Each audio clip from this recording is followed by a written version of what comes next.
বন্ধুরা, আমি জানি যে প্রত্যেকের স্কিন টাইপই আলাদা এবং প্রত্যেকের স্কিন টাইপে কিছু না কিছু একটা গন্ডগোল হতেই থাকে। মানে ধরে নাও, শীতের জন্য যেমন একটা ড্রাই স্কিনদের যেমন সমস্যা, একটু খসখসে, একটু রুক্ষ শুকো ত্বক, তারপরে অয়েল স্কিনদের কী বলো তো, বেশি বেশি অয়েল হয়ে যাবো, তারপরে যাদের রোদে ট্যান পড়ে যায়, মানে বলো ঘাড় বলো না, কোনোই বলো না, তারপরে গালগুলো মানে ঠিক কেমন একটু লাল লাল ভাব, তারপরে অনেকজনের তো কালো হয়ে যায় বন্ধুরা, যেমন ডার্ক সার্কেল হয়ে যায়, তারপরে অ্যাকনে স্কার্চ হয়। কিন্তু না বন্ধুরা, আমি আজকে তোমাদেরকে এমন একটা সাবানের রেসিপি শেয়ার করতে চলেছি যে এটা একবার ব্যবহার করলে কিন্তু তোমরা সবাই একেবারে অবাক হয়ে যাবে। বন্ধুরা, এই সাবানটা একেবারে মনে হবে দোকান থেকে কিনে আনা। আমি তোমাদেরকে বলে দিচ্ছি, যদি তোমরা এটাকে 7 দিন ট্রাই করো, 7 দিন লাগাতার যদি তোমরা এটাকে মুখে মাখো, তাহলে আমি একেবারে বলে দেবো স্কিন হবে একেবারে নিউবর্ন বেবির মতো, একেবারে ক্লিয়ার, কোনো পিম্পল নাই, কোনো অ্যাকনে স্কার্চ নাই, কোনো দাগ ছোপ ছাড়াই দাগহীন হয়ে যাবে। চলো এটার জন্য আমি কি কি নিয়েছি সেটা প্রথমেই বলে দিই। বন্ধুরা, শীতকালে অরেঞ্জ একটা জনপ্রিয় ফ্রুট, আর এই জনপ্রিয় ফ্রুটটা তোমরা যে কোনো জায়গায় পেয়ে যেতে পারো খুবই সস্তা দামে। আর এমনিতে অরেঞ্জ জানো তো আমাদের ফেসের জন্য এতটা পরিমাণ সুন্দর কাজ করে, মানে ডার্ক সার্কেল হতে দেয় না, পিম্পল হতে দেয় না, অ্যাকনে স্কার্চও হতে দেয় না। তো প্রথমেই দেখো, আমি এখানে নিয়ে নিয়েছি অরেঞ্জেসের ছালগুলো কিন্তু ভালোভাবে ছাড়িয়ে আমি একটা মিক্সিং গ্রাইন্ডারে গ্রাইন্ড করে নিয়েছি।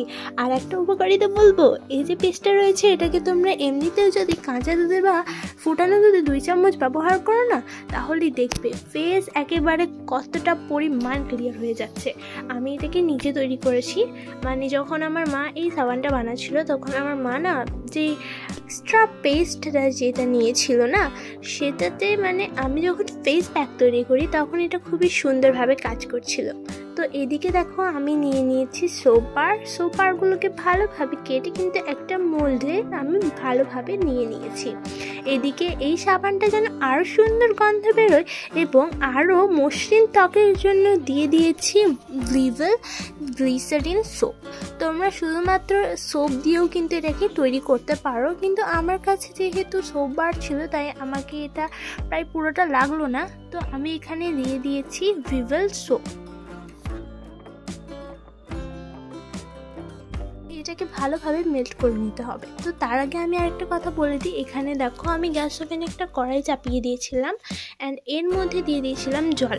এরপরে এই ফুটন্ত জলের মধ্যে আমি এই যে দেখতে পাচ্ছ পাত্রটাকে একটা চারাশি দিয়ে ভালোভাবে ধরে রেখেছি যাতে এটা খুব সুন্দরভাবে মেল্ট হয়ে যায়।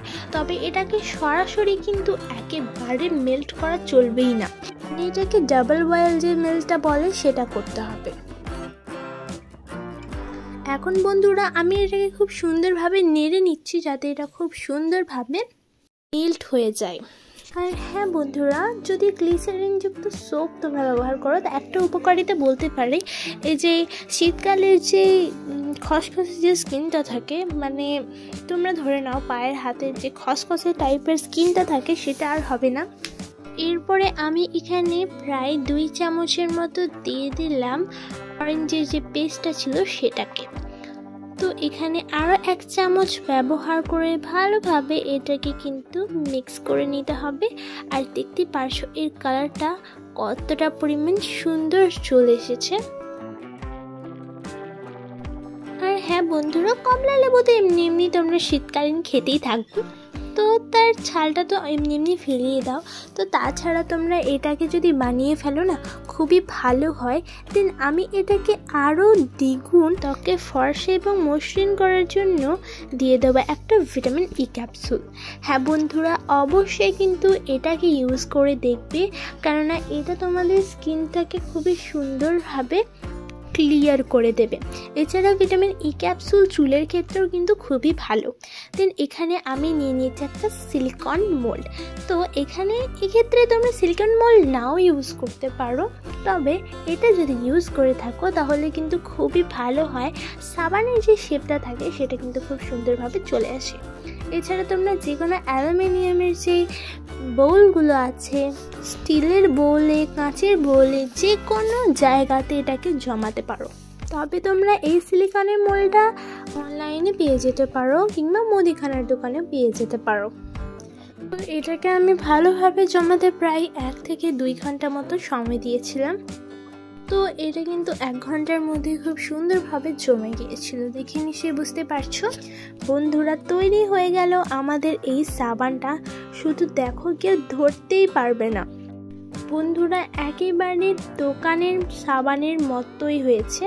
শুধু তোমরা একবার এটাকে ফেসে যে কোনো জায়গায় ইউজ করে দেখো একেবারে কতটা তাড়াতাড়ি ট্যান রিমুভ করতে পারে। তো দেখতে পারছো যে সাবানগুলো খুব সুন্দরভাবে এখন কিন্তু আমার রেডি হয়ে গেছে। তো এরপরে চলো হাতে একটু অ্যাপ্লাই করেও দেখিয়ে দিই যে এটা কতটা পরিমাণ তাড়াতাড়ি ট্যান রিমুভ করে। এখন আমি তোমাদেরকে লাইভ প্রুফ দেখিয়ে দেবো আমি আমার হাতে অ্যাপ্লাই করে। তো কত সুন্দরভাবে ফেনাটা হচ্ছে শুধু দেখো। এরপরে হাতটাকে খুব সুন্দরভাবে আমি ধুয়ে নিচ্ছি। হালকা এরকম ভাবে রগড়ে দিচ্ছি ভালোভাবে, তারপরে কিন্তু জলের মধ্যে ধুয়ে নেব। আর এখন দেখতে পারছো ফাইনাল রেজাল্ট, নিশ্চয়ই তোমরা দেখতে পারছো যে কত তাড়াতাড়ি এটা ট্যান রিমুভ করে। ব্যাস, তাহলে আবার কি, আমি যখন এটাকে ট্রাই করে দেখেছি তখন তোমরাও ট্রাই করে নাও। সত্যি বলতে কি, এটা খুবই সুন্দর এবং কার্যকারী একটা সোপ। আমি এটাকে নিজে ফেসে ইউজ করেছি, তারপরে তোমাদেরকে এটা শেয়ার করেছি। তবে এর রেজাল্টটা কিন্তু দুর্দান্ত এসেছে। তাই ঝটপট বানিয়ে নাও এই শীতের সিজনে একটা দুর্দান্ত সোপের রেসিপি। এছাড়া তোমরা যে কোনো সিজনেও কিন্তু এটাকে ব্যবহার করতে পারো। তো আজকের মতো বিদায় নিচ্ছি। ভালো থাকবে, সুস্থ থাকবে, আর পরের ভিডিওটার জন্য অপেক্ষা করবে।